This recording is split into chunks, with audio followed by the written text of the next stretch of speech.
Yeah, indeed. I'll be talking mainly about music and emotion today. So I'll start by sort of just laying out the basic premise of, first of all, the main concepts in the field of music and emotion research, kind of describing the main phenomena, some of the ways in which they have been measured in the past, explaining how music can be perceived as communicative of emotions, and how music can then actually induce emotional reactions in us as listeners. And after that, I'll talk about two of my studies where I've looked at empathy, so empathy as a personality trait, and how people with different levels of empathy, how they react to music. So looking at both self-reported experiences or self-reported emotions to music, as well as physiological reactions, and how those are related to empathy.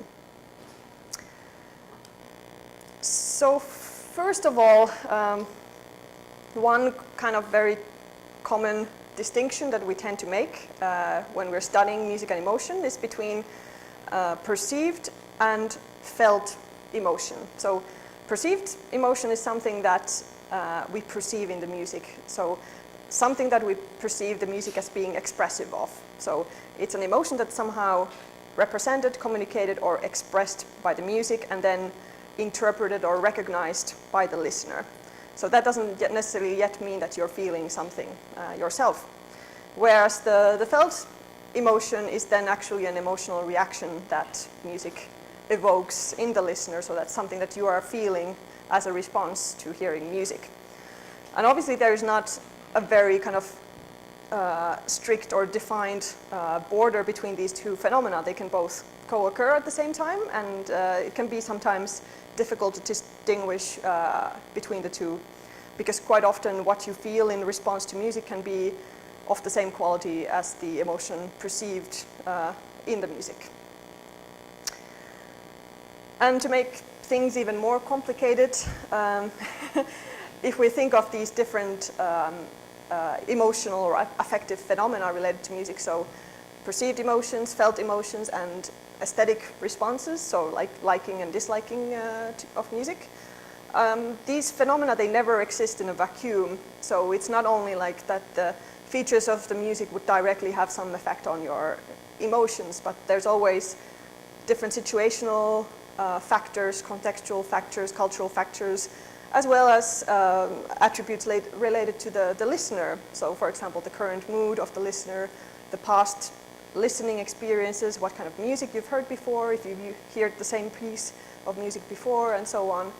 So all these emotional responses always emerge from this interaction between musical features, situational factors, and the listener. So even the same person can react differently in different situations, and for sure different people react differently to a given piece of music. And this makes it rather complicated but very interesting topic to study.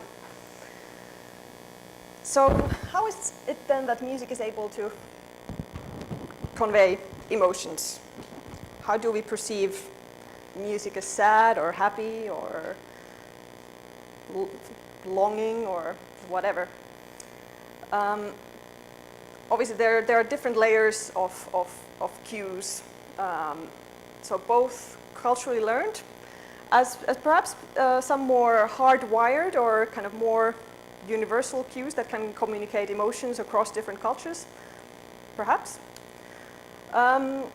And always this emotional expression in music, it's emerging from an interaction between the structural features of the music, so the composition, if you like, the expressive efforts of the performer, the types of articulation, gesture, tempo, phrasing, whatever means of expression the performer has. And again, the contextual factors in the context in which the music is being heard or performed. So what could be considered some of these more universal cues of emotion? So if we think of some sort of emotional meaning that we would be able to perceive without any culture-specific knowledge or specific knowledge about a specific music culture.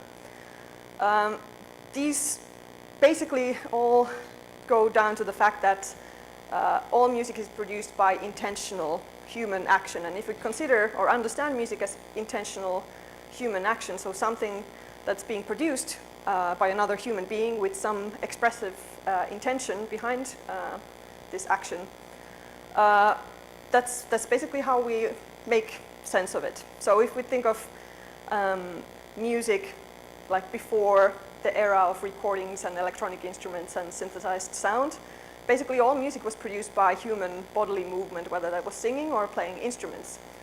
And there's this very sort of direct, unmediated mapping between the energy or the force we hear in the sound that's produced and the type of gesture, for example, that's being is needed to produce that sound.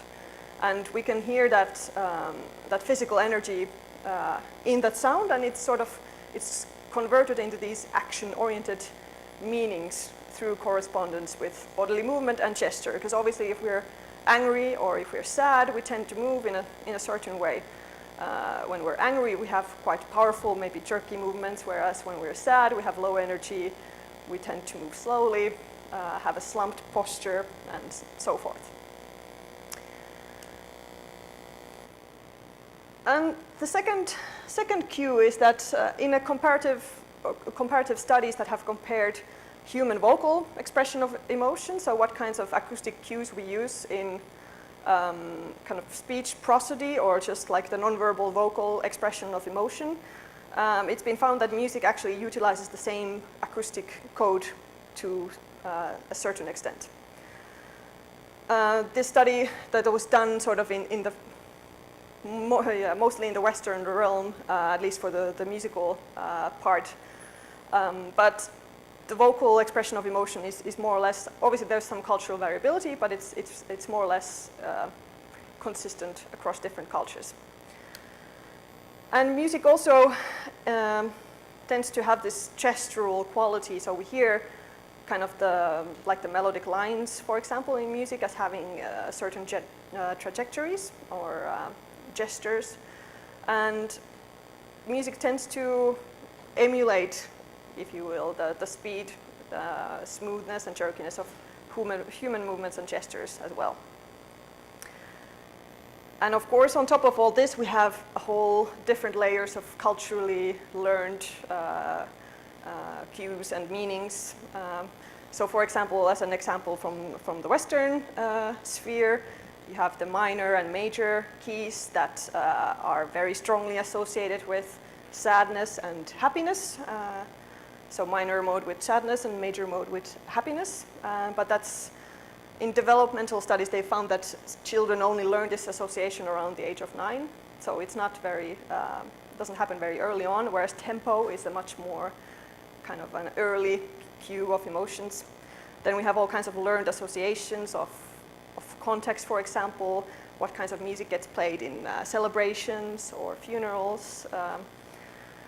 And also because we have, in many cultures, we have this frequent pairing of narrative content with music, whether that's songs or some type of theater or opera or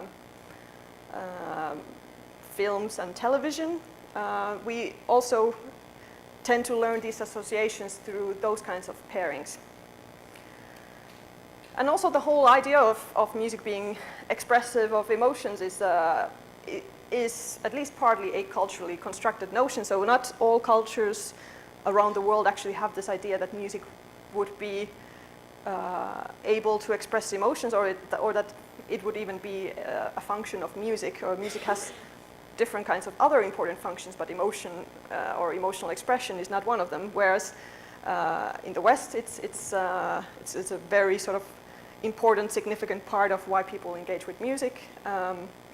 And as I've understood from Indian classical music, there's also this very close connection between the ragas and different rasas and this sort of thing. So it really varies depending on culture. And there was this one cross-cultural study which was done in an isolated African tribe called the Mafa, who didn't have, so they had their own music culture, but they didn't have any sort of emotional associations with their own music. But they tested taking some examples of Western music, and they tested whether the MAFA would be able to recognize the emotion that was being communicated. And they were able to do it above chance level, even though they didn't have this cultural notion of music being expressive of emotions. So there is some evidence that music can universally communicate at least certain emotional meanings. But then, how do we go from music being expressive of emotion or being able to communicate emotion to then actually feeling an emotion ourselves? How does music achieve this? Well, obviously it doesn't happen all the time. Even if we perceive music as sad or happy, it doesn't necessarily make us feel sad or happy. And the relationship between this emotion perception and what we feel is partly dependent on the psychological mechanism through which an emotion is being induced. So basically we can feel the same emotion as we hear in the music, or we can experience some entirely different emotion. So, for example, these are some of the proposed mechanisms through which music can evoke emotion. So first obvious one is episodic memory. So that's a case where a familiar piece of music is associated with an emotional memory. And always when we hear this piece of music, it brings to mind this memory and the emotions associated with it. And in this case, the emotion can be anything. It doesn't have to match the music or what the music sounds like. And then there is something called musical expectations, which has been something that's been theorized about for at least 60 or 70 years in the context of Western classical music, which is related to this phenomenon that we are,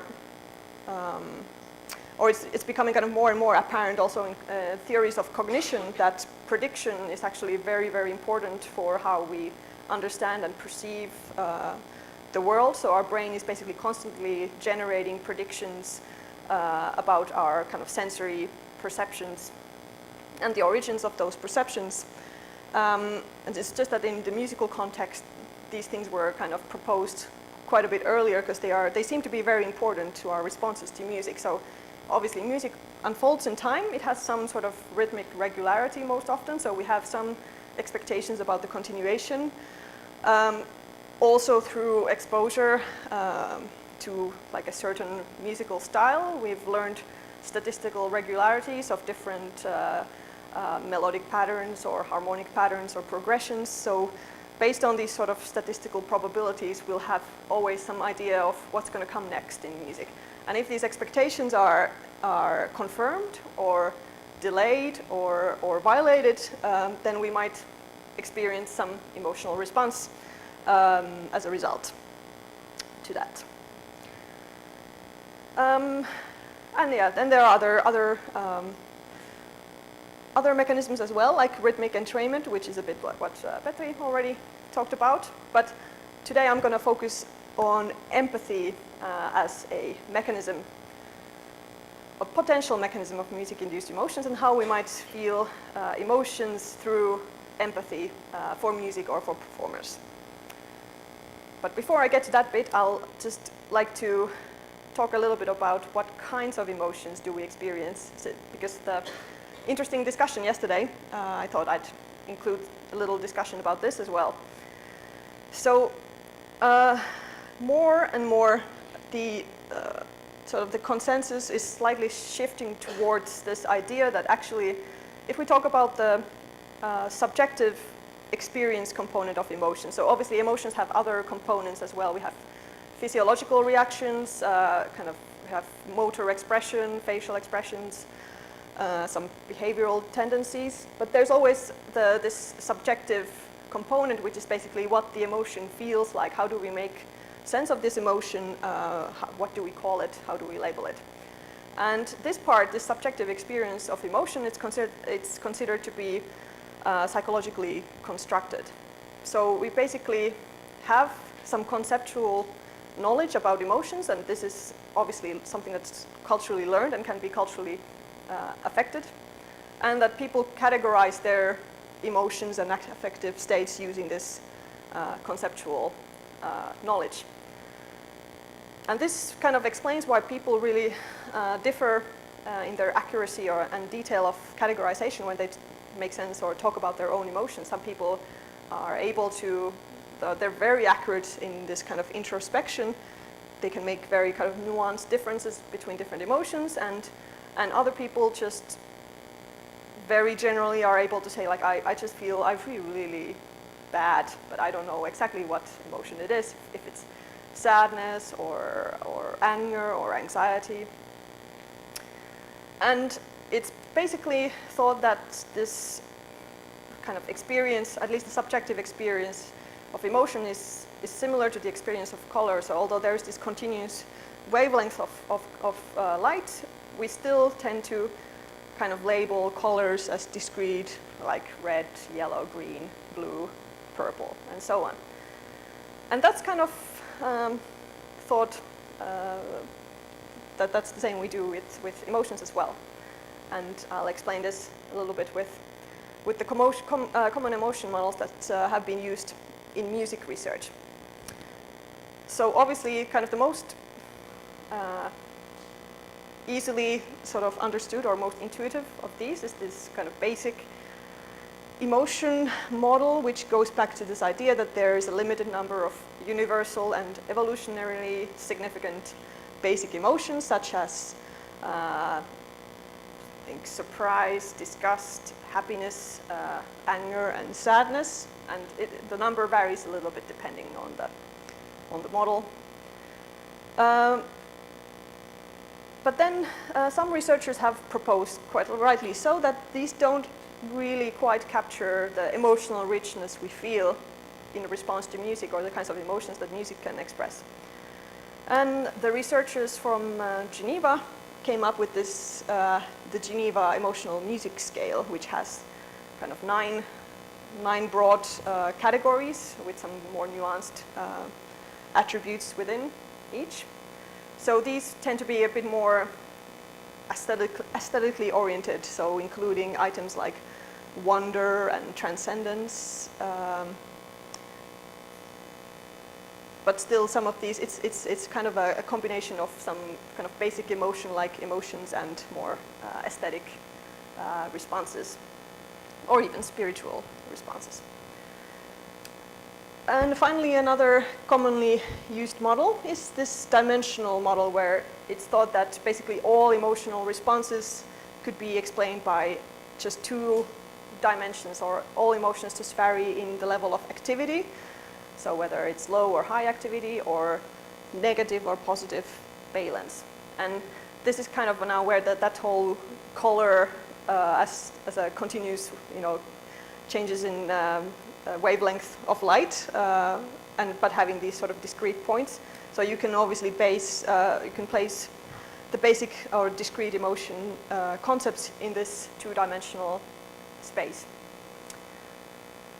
So if you're experiencing an emotion which is a combination of positive valence and high activity, you might label it as joy, depending on the context slightly. Right. So in my own research, I've tended to use, basically I've used all of these and done some comparison studies to see kind of which is the best fit. But I must say that it really depends on the question and the context in which you are studying. So there's no sort of clear winner. The Geneva Emotional Music Scale will give you much more nuanced information, whereas the basic emotions might be a bit limiting, but at least everyone knows quite well what you mean with sadness and anger and so on, so they are very familiar concepts to people. Whereas if you have very sort of ambiguous or mixed sort of type emotions, then the dimensional model is actually very good at capturing those, because you don't have to necessarily find an exact label for that emotion.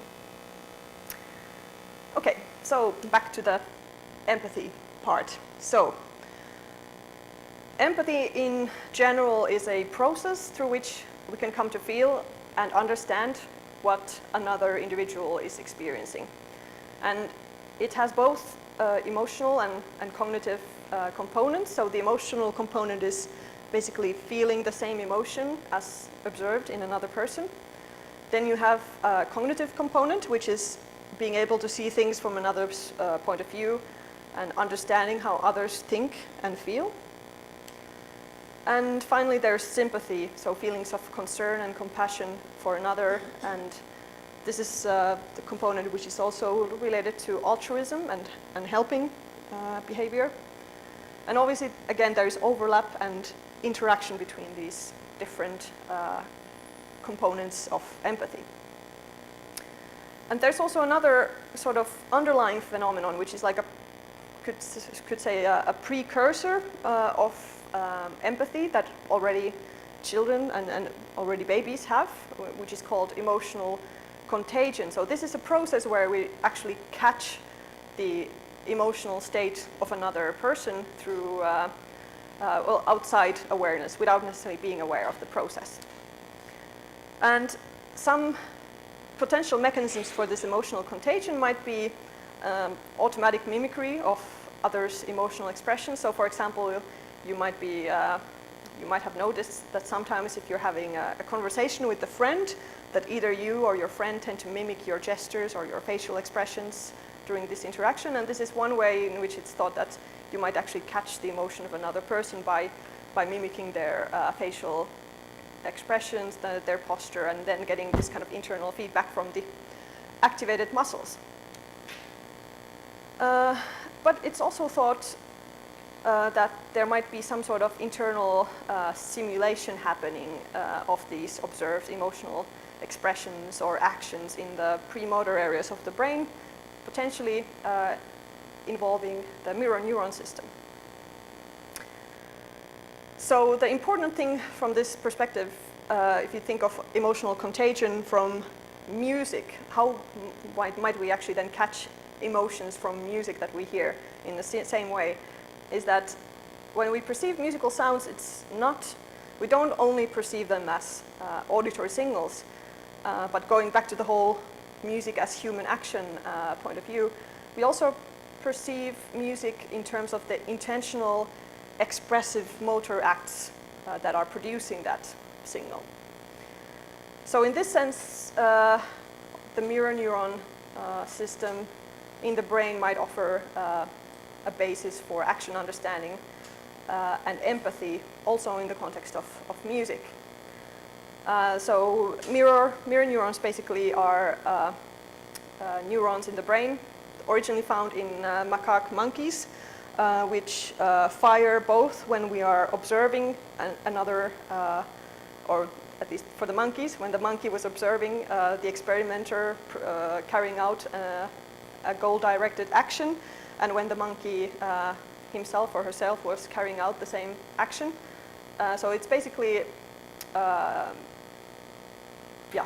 neuron or a system of neurons in the premotor areas, which basically fire both when we observe action and when we carry out this action ourselves. Right, so let's go back. Because of these kind of multiple levels of human emotional expression that we perceive in music, it may be that some sort of mirror neuron system activity might be also taking place while we listen to music. But in addition to this very sort of low-level emotional contagion or emotion matching, there might also be a bit more kind of higher-level empathy involving a type of kind of imaginary perspective taking. So, for example, Klaus Scherer and Marcel Zentner, they proposed that there may also be a kind of empathy with the emotion presumed to be felt by the performer that may be construed in our imagination through an through an underlying idea that is seen as responsible for the emotional state that is expressed. So, for example, the longing of the composer for his homeland, as in Dvorak's New World Symphony. And in addition, listeners may sometimes also experience music as a narrative, or they might hear music as a narrative, and about some virtual person that they hear as somehow inhabiting the music, and then experience empathy for those imagined events as well. And in experimental research, it's been found that when people are given some sort of information about the music, or like the contextual information about the music, it actually facilitates the construction of narratives. So they start kind of imagining these narratives while listening to music, and that makes their emotional reactions stronger. Okay, so what's the current state of evidence for these empathy hypotheses? So if in the studies that have looked at people's everyday listening of music and asked them about the causes of their emotional reactions, emotional contagion is the most commonly mentioned cause, in about 30% of instances where music evoked a feeling. And also in experimental work, it's been found that the more empathy listeners are feeling for the musicians that are performing, the stronger match there is between the emotion that's expressed and the emotion